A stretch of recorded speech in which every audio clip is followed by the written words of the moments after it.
Luto tayo na. Ooh! I have 4 eggs. Ang ating 4 eggs ay ipiprito. Yeah. Yes. Aking favoriteong eggplant. Yan ang ating lunch for today. Ang 4 eggs with tomato. Yes.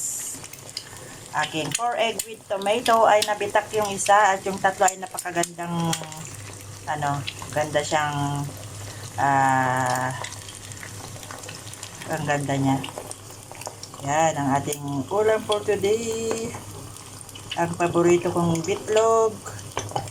Ang itlog ay pagkain pang palusog. Kumain ng itlog para kayo ay maging healthy and strong. Nag-uumpisa na naman si Sweet Mal. Ay, strong ka dyan. Feeling strong si Sweet Mal, kaya nagluluto siya ng itlog. Ayan. Yummy yan guys. Ang aking ulam ay itlog. Piniritong itlog with kamatis. Pagpaganda ng kutis.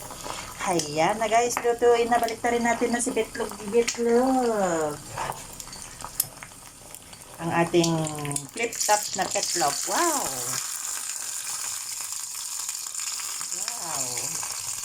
Wow, 1, 2, 3.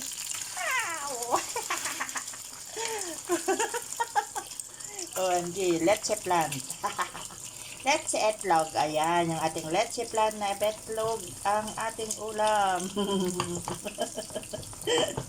Piniritong itlog. Yummy ating ulam guys.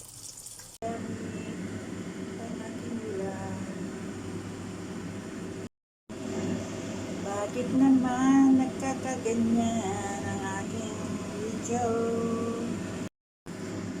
Shout out ko sa aking ulam na patatas. Flip top na may ang tawag dito ay kamatis na may betlog. Ayan. Yummy.